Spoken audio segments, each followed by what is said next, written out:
Hi, I'm Rebecca Fuller, the expert and instructor here at Learn Flute Online. In today's episode, we're going to explore some important success traits that you can use to become even better at playing the flute. You can do it, and Rebecca will show you how, step by step all along the way.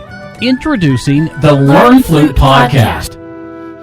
Hello and welcome to this episode where, as I said in the intro, we're going to explore some important success traits that you can use today to become even better at playing the flute. Sound good? I hope so, because that's what's on tap. And I'll tell you, it's a fun subject for me to explore with you anyway. I've always been into the subject of motivation and success in learning, so it's a natural topic for me, and I hope you enjoy what we're going to talk about. So I don't know if you've ever seen any of these success charts that occasionally float around the internet as pretty little memes or some sort of tactic to get you to click on some ad or whatever. But the reason I mention this is because every once in a while I see something that catches my eye. In fact, I have a couple of these printed out and left on my desk for months at a time while I glance at the items listed. Just kind of keeps certain traits front and center for me. Well, today I'd like to bring to mind for you that learning how to play an instrument is not just about taking the flute out each day and popping through some sheet music. Nope.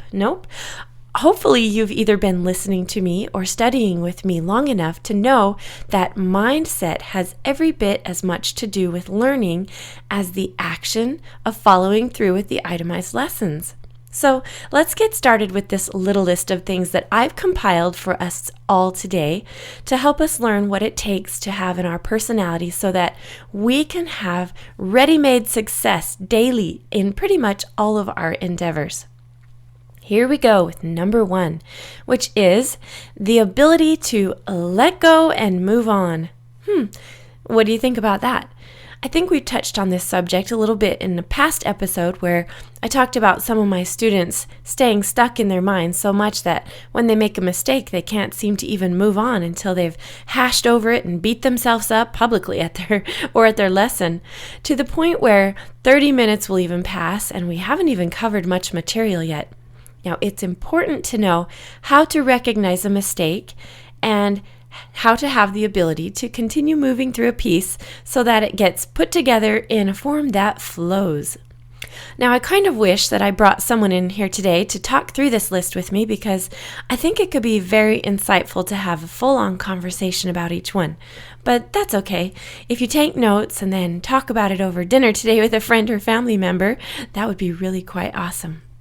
Now, number 2, this one is to learn how to have a passion for improvement. Now, I absolutely love this one because it is so important to learn to be coachable and to basically have a thirst for making things better constantly. Now, I have all boys in my own little family, and one thing I've noticed is that they have all done such a great job keeping themselves thirsty for finding the next step in whatever they're trying to accomplish. And I love to watch them grow and improve in sports and music, career, and life in general. And now would be a great moment for you to look inward at your own self and wonder if you keep that spirit of having a passion for improvement alive daily. Not just a little desire, but a full-blown passion is what we're looking for. You will go far in any subject with even just this one little trait. Now let's look at number 3 now. This one's a fun one. It's that successful people generally are the ones who keep an inventory of accomplishments. Now think about that for a second. Now I'm not necessarily talking about someone who runs around wearing their marathon medals or their pageant crowns or certificates that they've earned, but really those who are considered high-level achievers tend to be those who keep track of the goals that they've made and accomplished, and they celebrate them also. Now, I guess I should mention to you that I do have an area in my office where all of my own marathon medals are displayed, and I do look at them often. There are several reasons for this, and the first being that glancing over each one reminds me of how impossible I felt the challenge was going to be. And then with some incredible dogged perseverance, I did what it took to train properly and execute running a full 26.2 miles all in a row. On purpose even. Now, I know not everybody gets it, but for me, it has usually been more about finding out what I can do and then marveling in the fact that I actually did that something that looked pretty impossible. It's totally empowering. Okay, let's look at number 4 now.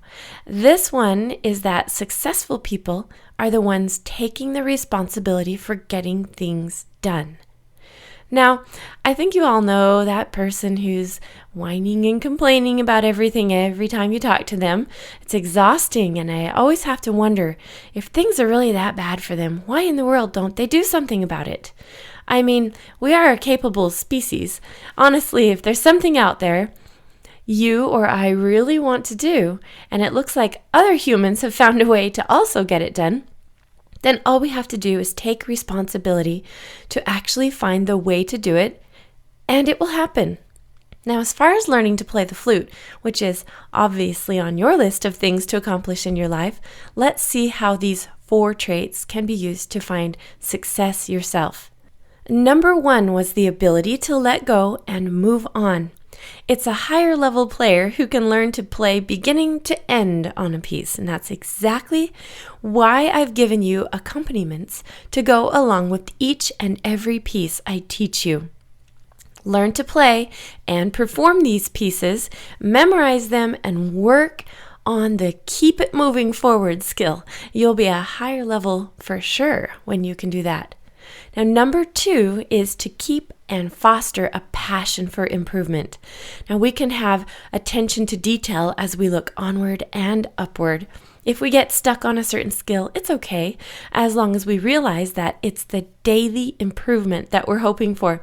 Now, in learning how to play a technical instrument such as the flute, it's possible that you may not be able to see the small little incremental improvements daily. You need to take bigger chunks of time and then you'll see it. For example, you can video or audio record yourself weekly, and over several weeks, you'll begin to see how awesome the process really is. Keep that passion alive for improvement. It will be so great.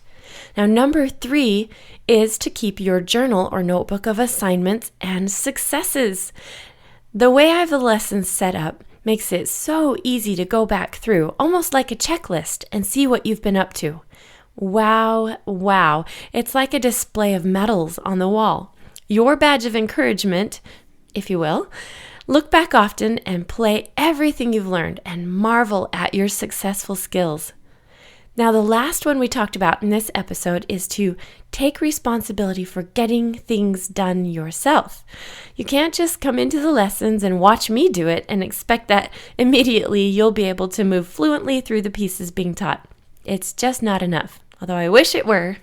You have to go through the movements yourself, and plenty of times also to make those skills stick. Taking responsibility to actually do what it takes is a big, huge step towards being a super successful musician. Whew, well, that was fun today. I actually have more things on my list that can really help us all be successful, but I think we'll stop there today and let it kind of marinate for a while. Now, I'm glad you're here learning with us.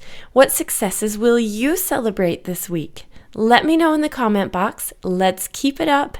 Now, this was episode 57 of the Learn Flute podcast, which will help you learn in conjunction with the lessons I have set for you in the membership areas of Learn Flute Online. Good luck and bye now. Thanks for listening today. Remember that this is where people of all ages, such as you, can come, learn, and play the musical instrument flute in an easy-to-follow, organized manner, and in the privacy and comfort of your own home, on your own schedule.